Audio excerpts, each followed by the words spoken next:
August 25th, 1943. Henderson Field, Guadalcanal. The air was thick with humidity and the sour smell of oil. Dawn came slow, dragging pale light across the battered runway. What had once been jungle was now a maze of mud, tire tracks, and craters left from the night's bombardment. At the far end of the strip stood a line of B-25 Mitchell bombers, engines idling, wings streaked with salt and rain. They were workhorses, patched together from spare parts, each carrying the scars of too many missions. On the side of one, the name Lucky Lady was painted in flaking white letters beside the image of a woman holding a four-leaf clover. Inside the cockpit, Captain Jack Reynolds wiped sweat from his neck and studied the gauges. 29 years old, former crop duster from Ohio. He'd flown low over cornfields long before flying low over the Pacific. This morning, the Pacific was about to fight back. His co-pilot, Lieutenant Robert Tex Danner, checked the compass, chewing gum like it might hold the wings together. "Still think we'll make it back for lunch, Cap?" he asked, trying to sound casual. Reynolds didn't look up. "We'll see what's cooking when we get back," he said quietly. It was the same line he used before every mission. Half reassurance, half superstition. Behind them, the crew settled into their positions. Sergeant Eli Parker, the bombardier, sat cross-legged near the nose, running a thumb over his bomb sight. It wasn't the fancy Norden model used by high-altitude crews. This one was a makeshift rig built for low-level runs, where bombs skipped across the water like stones. Tech Sergeant Frank Kowalski, the radio operator, murmured a prayer in Polish and tucked his rosary into the pocket beside his turret. Corporal Danny Collins, the tail gunner, adjusted his belt of .50 caliber rounds, each one polished to a shine. He was 19 and looked even younger when he smiled, which wasn't often anymore. Outside, a Marine mechanic leaned against the nose gear, signaling thumbs up. The engines of Lucky Lady thundered to full power, shaking the ground. At 6:10, the radio crackled. The voice of the squadron leader came through the static. "Raven Flight, this is Control. You're cleared for takeoff. Godspeed, gentlemen." The reply was simple. "Lucky Lady ready." The order came, wheels up. Reynolds eased the throttles forward. The bomber lurched, gained speed, and the jungle blurred beneath them. The ocean filled the horizon, calm and endless, but every man on board knew what waited beyond it. Their target was a Japanese convoy steaming down from Rabaul, 8 transports and 4 destroyers carrying troops and supplies to reinforce Kalimangra. Intelligence said if those ships reached their destination, the campaign for the Solomon Islands could drag on for months.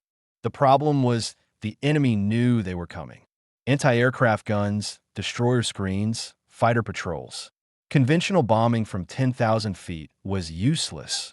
The ships would see them coming miles away.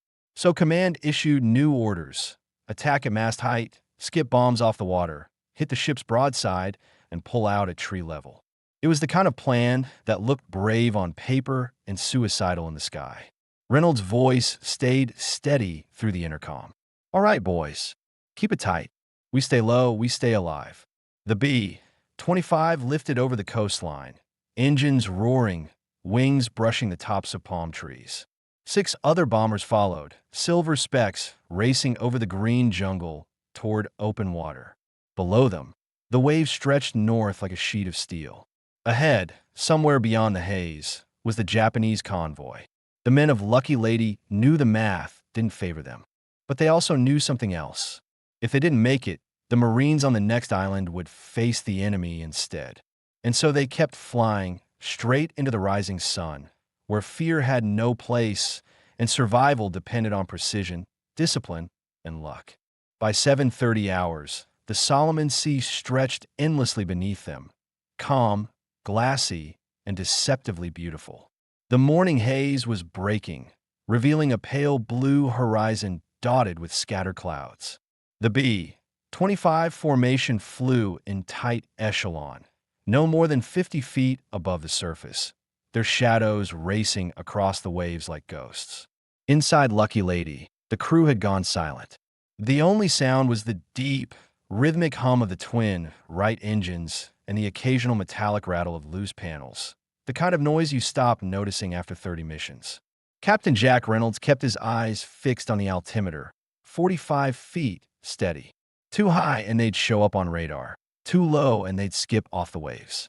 The margin between survival and disaster was no thicker than the width of the bomber's wings. "Fuel check," he said over the intercom. "Good on both," Tex Danner answered from the right seat. "We're burning heavier than usual, but we'll make target." Eli Parker crawled forward to the glass nose, his small world framed by rivets and reflections of the sea. He adjusted his bomb sight, checked the arming switches, and whispered to himself, "Easy, girl, steady." He learned to talk to the plane as if it could hear him. Maybe it could. Frank Kowalski scanned his instruments, tuning the radio for weather. Static filled his headset. Then a faint voice broke through. "Convoy confirmed. 8 transports for escorts, approximate bearing 085, distance 70 miles north of Vella La Vella." He relayed the coordinates to Reynolds. "Copy that. All aircraft, course correction 085. Keep formation tight," Reynolds ordered. The bombers banked east, wings cutting low over the Pacific. Sunlight flashed off their aluminum skins. Beneath them, the wake of each plane carved white streaks into the sea. By 8:10, the first dark clouds began to gather ahead. Tropical rain squalls rolling in from the northwest. The formation would have to fly through. Tex looked at Reynolds. "You thinking what I'm thinking?" Reynolds nodded once. "Yeah, that's our cover." They plunged into the storm. Rain hammered the fuselage like gravel. Visibility dropped to near zero. Lightning flared somewhere in the distance, thunder shaking the airframe. The windshield fogged instantly, and the cockpit lights flickered. "Hold it steady," Reynolds shouted over the engines. "No one climbs." Eli Parker, pressed against the glass nose, could barely make out the horizon. The ocean and sky had merged into one gray void. Somewhere behind them, a pilot's voice crackled through the radio. "Raven 6 losing altitude. Engine 2's coughing." Then silence. Kowalski tried to raise him again, but there was no response. 4 agonizing minutes. The formation fought through turbulence and blind air. When they finally burst through the other side, the world opened up, clear skies, bright sun, and endless ocean. Tex let out a low whistle. "Hell of a ride." Reynolds didn't answer. His eyes were on the horizon. Through the morning haze, faint dots began to take shape, ships. He reached for the intercom. "Parker, you seeing this?" "Affirmative," Parker said, voice steady. "Column formation. Big ones in the middle, 2 destroyers on each flank." Reynolds exhaled slowly. "That's our convoy." The formation leader's voice came over the radio. "Raven Flight, we're going in low and fast. Attack pattern Delta. Hit the lead transports first. Make every bomb count." Reynolds keyed his mic. "Copy, Delta pattern. Lucky Lady ready." Eli Parker slid into position at the bomb site, sweat rolling down his neck. Behind him, Kowalski powered up the turret, loading fresh belts. Collins in the tail checked his guns, the handles vibrating in his grip. Tex looked over at Reynolds, voice low. "You think they see us yet?" Reynolds smirked faintly. "They will." At 9:42 hours, the lead Japanese destroyer fired the first shot. A column of water erupted 50 yards ahead of the formation. The Pacific was no longer calm. It was awake, and every ship below was ready to kill them. Reynolds' voice came through the intercom, firm and level. "All right, boys. This is it. Let's show them what low altitude looks like." The throttles pushed forward, the engine screamed, and Lucky Lady dropped to 60 feet. Ahead, the black shapes of the Japanese convoy grew larger with every heartbeat. There was no turning back. They closed the distance until the ships filled the windshield, hulks of metal and with trailing wakes through green water. From 30 miles out, the convoy looked like a small, sunken city. Smokestacks, tarpaulins, men on deck. As they came in lower, the figures became faces, and the faces looked up. Reynolds felt the aircraft shudder with the pressure of the moment. He cut the throttles slightly, letting Lucky Lady settle into a steady 60 feet. The world narrowed to a strip of sky and a silver band of water below. Time stretched thin like wire. Parker ran a final sweep across the bomb site, counting the distance in breaths. He had trained for this in mock bays and on plywood ranges, but training had not prepared him for men on deck, for the way a human face reads terror and resolve from 100 yards. He switched on the arming, thumb steady on the lever. The bombs would skip. The technique relied on speed, angle, and the mercy of physics. Ahead, a destroyer fired its first pattern of flak. Tracers stitched the air, bright threads that cut the gray. The formation leader took a hit and began to fall away, smoke flagging from an engine. For a second, the whole tactic looked like a house of cards. Reynolds breathed through his teeth. He remembered crop dusters and barns, the slow arc of a spray boom over a summer field. The math was the same, he told himself. Stay low, hold speed, aim small. Keep the bomber true. Guns hot, Tex said, softer than the engines. Collins, hunched in the tail, replied with a short, clipped laugh that was more a sound to keep his hands from shaking than anything else. Kowalski clicked his radio to monitor and then closed his eyes, fingers on the rosary he did not let the others see. When Lucky Lady dropped to attack, the world compressed. The deck of the nearest transport rose and fell beneath them like a living thing. Faces appeared along the rail, mouths opening in shouts. Machine guns on the ships spun up and spat. The sky became hot with metal. Parker released the first pair of bombs. They left the bays clean, skipping across the sea like stones as intended. For a heartbeat, nothing happened. Then the bombs hit the hull with a thunder that rolled up through the airframe. Fire erupted, a column of black and orange that climbed higher than the mast. Decks heaved as men were thrown from their posts. A transport shuddered and began to list. Near-miss flak struck the left wing and bucked the bomber. Reynolds fought the controls, feeling the air rip and push. Hydraulic lines screamed as pressure fluctuated. He thought in small, practical steps: correct bank, hold altitude, compensate for asymmetric thrust. There was no room for melodrama. They pulled up, eyes stinging from grit and the taste of cordite, and crossed the wake of a destroyer that had been trying to bring its forward guns to bear. Tex leaned forward and fired the nose guns in a short, disciplined burst that sent a stream of .50 caliber rounds into the ship's superstructure. The effect was surgical, not cinematic. It severed an antenna, killed a lookout, ruined a rangefinder. The kind of damage did not look dramatic from a distance. Up close, it meant a ship could not aim as well. Direct hit, Parker said, voice steady despite everything. His training and hours of repetition had locked his fear into precision. The second run was worse.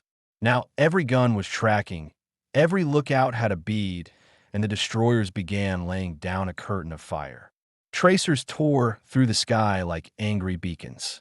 One shell exploded over the nose, spraying fragments that peppered the plexiglass.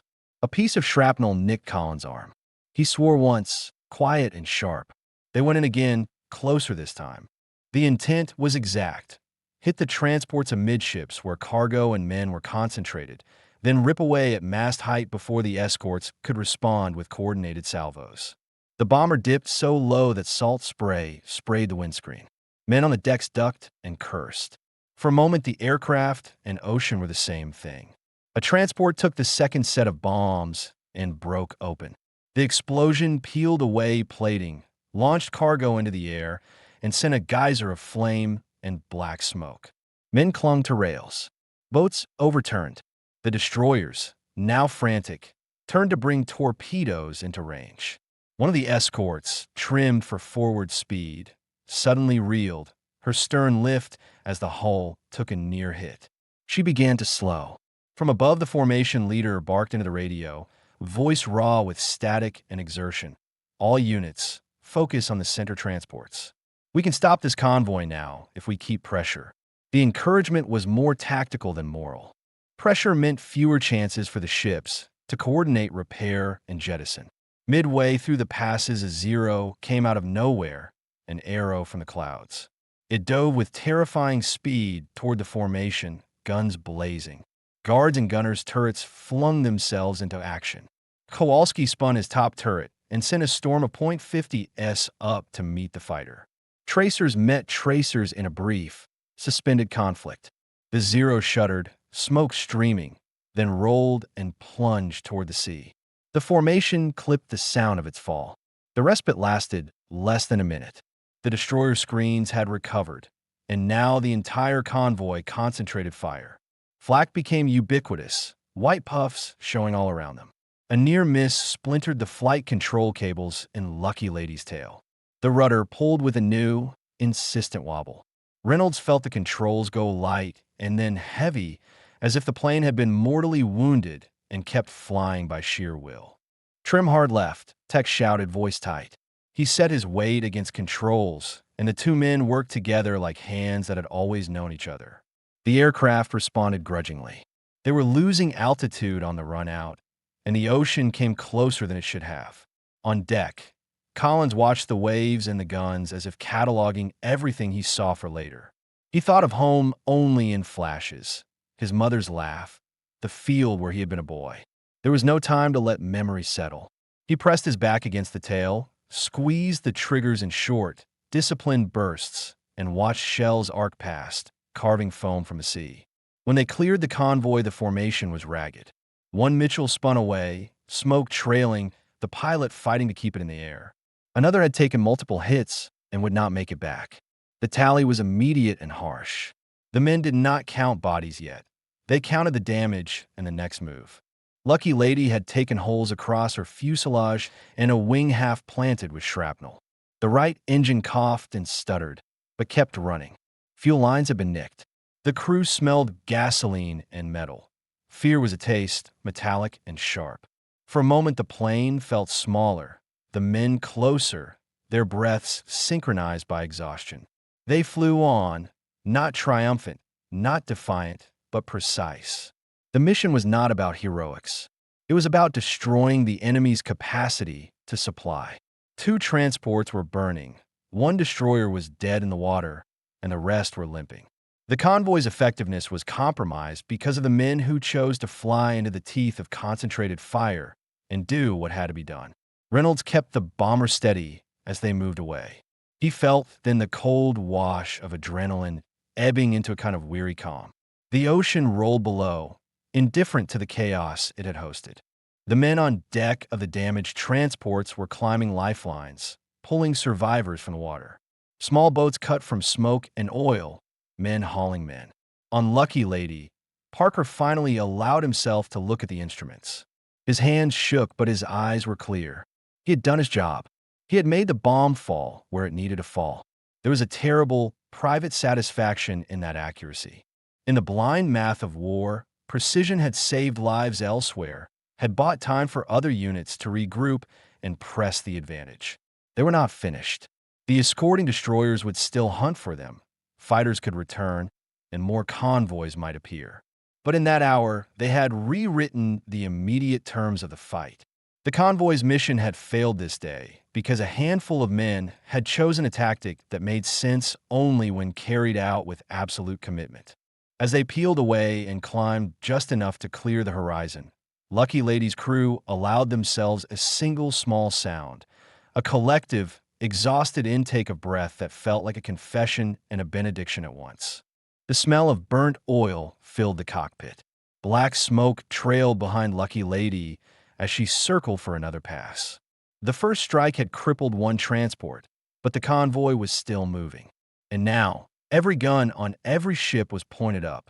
Reynolds could see the tracer lines, even before they fired, thin, bright threads cutting through the air, crossing each other like lightning. The Japanese gunners had found their range. The entire convoy was a wall of fire. Tex wiped rain from the windshield with his sleeve. "If we go back in there, we're dead," he said, voice rough but steady. Reynolds didn't answer right away. His eyes stayed on the burning transport, now listing hard to starboard. The ocean beneath it glowed with leaking oil. He adjusted the throttles, feeling the vibration change under his hands. "One more pass," he said. "The rest won't get through if we stop them here." There was no debate. Every man in that plane knew orders didn't matter anymore. Only precision did. Parker rearmed the last 2 bombs. The sweat on his face mixed with salt spray. He wiped his forehead with the back of his sleeve, careful not to touch the sight. "Fuse set. We're live." Reynolds banked low, hugging the waves. The Pacific blurred below, blue, white, and death waiting everywhere. "Tail gunner ready," Collins said, tightening his harness. His fingers trembled, but his voice was calm. The discipline of repetition, move, lock, aim, fire, kept him from thinking too much about the tracer fire growing brighter each second. The B-25's engines roared as it came in at 90 feet. The ship ahead loomed large, a Japanese destroyer cutting across the formation's path. Its deck guns opened up, sending flak that burst so close Reynolds could see fragments ripping through the spray. He shouted into the intercom, "Hold steady." Parker's voice came back, clipped and exact. "Bombs away." The release was smooth. Two 500-pounders tumbled, skipped once across the sea, then disappeared under the ship's hull. A heartbeat later, the destroyer lifted from the water. The explosion rolled out in waves, a black bloom spreading across the sea. The shockwave hit Lucky Lady like a hammer. The bomber jolted upward, right engine sputtering, alarms flashing. Tex wrestled with the controls. Hydraulic fluid sprayed across the floor. "Right engine's hit," he yelled. Reynolds kept his grip firm, compensating with his left hand. "Feather the prop. We're not stopping here." Behind them, Kowalski swung his turret, tracking a Zero diving in. "Fighter on our tail." Collins opened fire, his tracers carving arcs through the air. The Zero pulled up too late. Its belly scraped the water before disintegrating in a flash of foam and debris.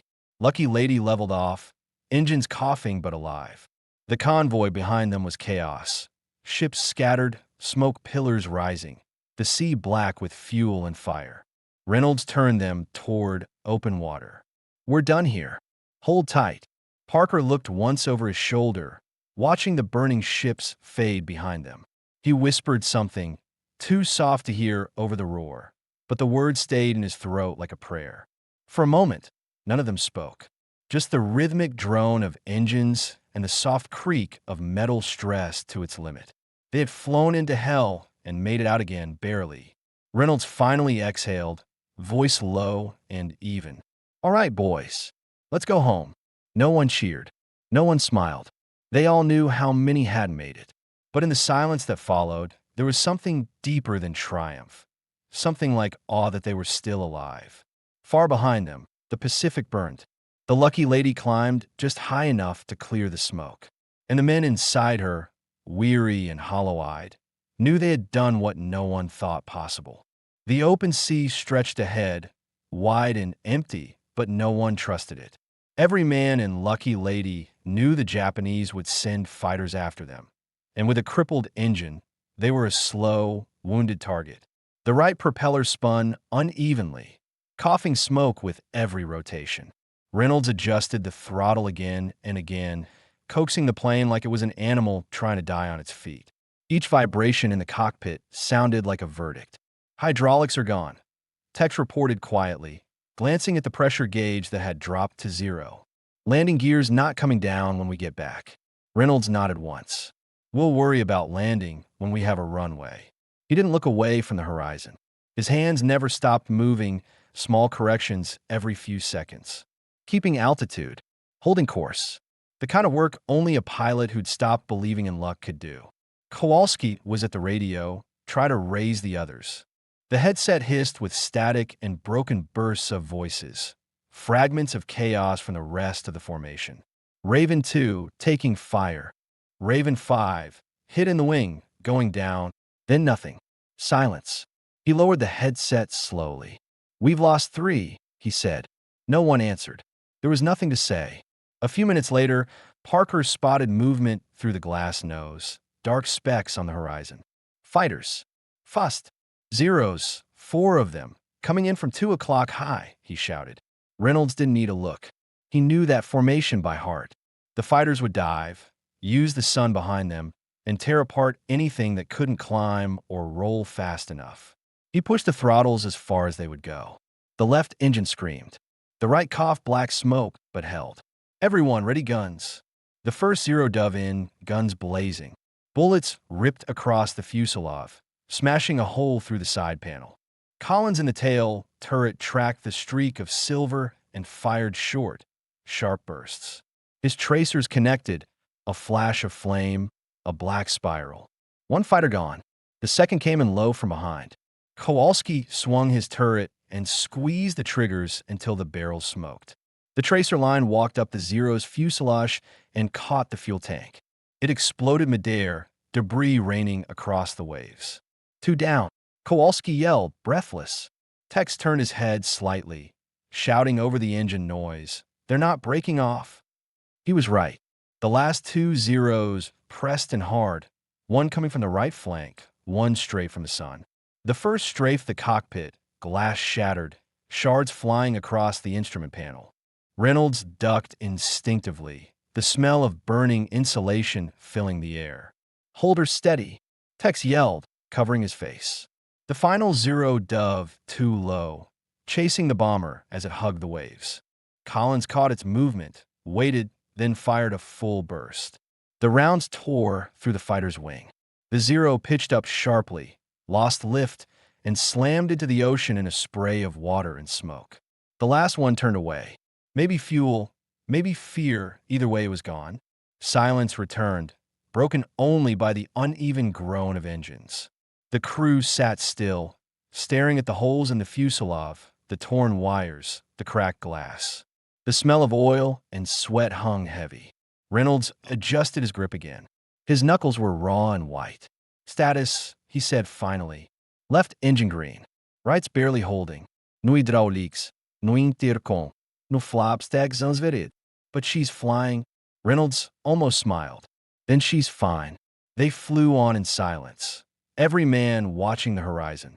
The coastline of Guadalcanal was still hours away. The Pacific looked calm again, indifferent, as if nothing had happened out there. Parker leaned against the glass nose, eyes heavy with exhaustion. He could see the ocean stretching forever and thought, briefly, that they were the last people left alive on it. 2 hours later, just before noon, Henderson Field appeared, a thin line of green and sand through the haze. Smoke rose from the jungle behind it. Home, if they could get there. Reynolds tapped the gauges. Fuel was almost gone. The right engine flickered and died, the propeller freezing mid-turn. The bomber dipped sharply. "Feather it. Keep her steady," Tex shouted. Reynolds fought the yoke, muscles burning. The B-25 sank lower, losing altitude fast. "Brace for landing," he said calmly. "No gear. We're sliding her in." Parker reached for his harness. Kowalski muttered another prayer. Collins gripped the twin handles of his turret until his knuckles went white.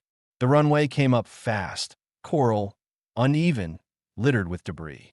The Mitchell hit hard, skidded, sparks trailing behind. Metal screamed against stone.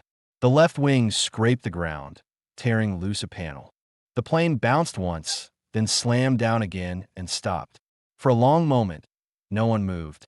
Then Parker's laugh broke the silence, breathless, disbelieving, raw.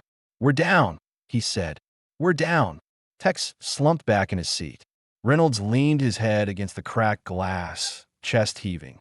Smoke drifted from the right engine, curling lazily into the air. When they finally climbed out, the sunlight was blinding. Mechanics and medics ran toward them.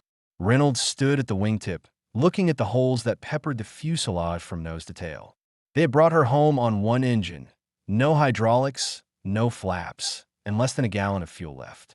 Behind him, Tex said quietly, "Guess she earned her name today." Reynolds looked up at the battered nose art. Lucky lady, still smiling through soot and shrapnel scars. "She always did," he said, and for the first time all morning he smiled. By late afternoon, the sky over Guadalcanal had cleared. The air still carried the smell of burnt fuel and salt, drifting across the field where Lucky Lady sat motionless at the edge of the runway. Her right engine hung in silence, blackened and open like a wound. 100 bullet holes pocked her fuselage. The metal around them was peeled and curled outward, the scars of flak that had come within inches of ending 6 lives. Mechanics circled her quietly, their eyes tracing each hole as if trying to count the odds the bomber had defied. Captain Jack Reynolds stood beside the wing, smoking a cigarette he didn't remember lighting. The others waited near the command tent, their uniforms stiff with salt and sweat, the adrenaline already fading into exhaustion. When the commanding officer, Colonel Avery, arrived, no one straightened to attention. He didn't ask for it. He walked up to Reynolds, looked over the aircraft once, and let out a slow whistle. "She held together," he said. "Barely," Reynolds answered. His voice was flat, stripped of pride. The colonel nodded toward the cratered engine and shattered glass. "You hit 2 transports and a destroyer?" Reynolds didn't answer immediately. He looked out toward the ocean, a line of silver light stretching into the distance. "We saw at least 1 destroyer break apart. The rest were burning when we left." Colonel Avery didn't smile. He didn't have to. "That convoy won't reach Kalimbangara," he said. "You did your job." Inside the operations tent, the surviving crews gathered for the debrief. 22 men had gone out that morning. 16 returned. The room was silent except for the scratching of pencils on maps, the rustle of damp flight jackets, and the low hum of the generator outside. Each pilot reported the same: low-altitude attack, heavy flak, mast height bombing effective. For the first time in the Pacific, the tactic had worked exactly as planned. The Japanese escorts couldn't depress their guns fast enough. Their radar failed to track bombers flying below mast level. The brass called it a proof of concept. The crews called it luck. Tex Danner sat slumped in a folding chair, head bowed, running a thumb over his dog tags. Collins had his arm bandaged where shrapnel had grazed him. He kept staring at the floor, eyes unfocused. Parker sat on an ammo crate, replaying the bomb runs in his head, each second etched too sharply to fade.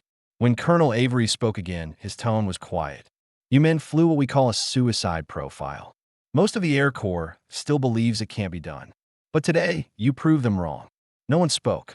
There was no applause, no bravado, just a slow nod from Reynolds.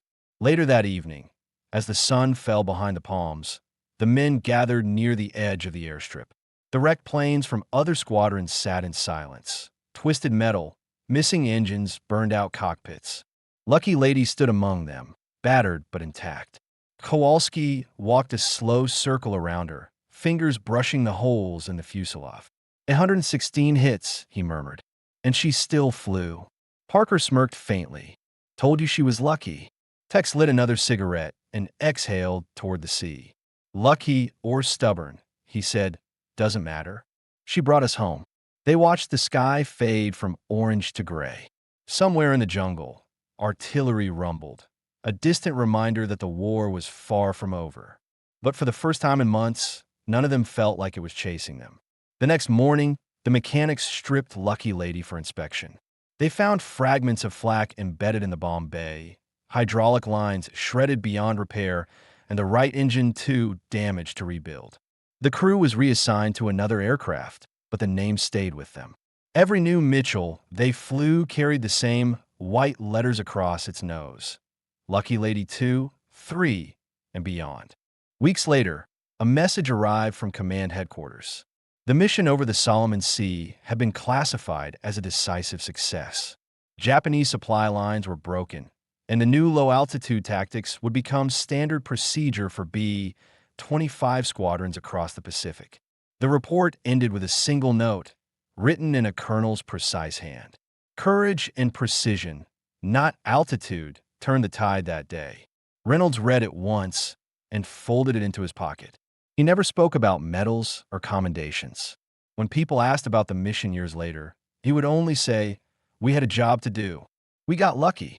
But every man who flew with him remembered the truth, that it wasn't luck that had carried Lucky Lady home through a sky of fire, but 6 men who refused to give up control of the machine until it touched ground again.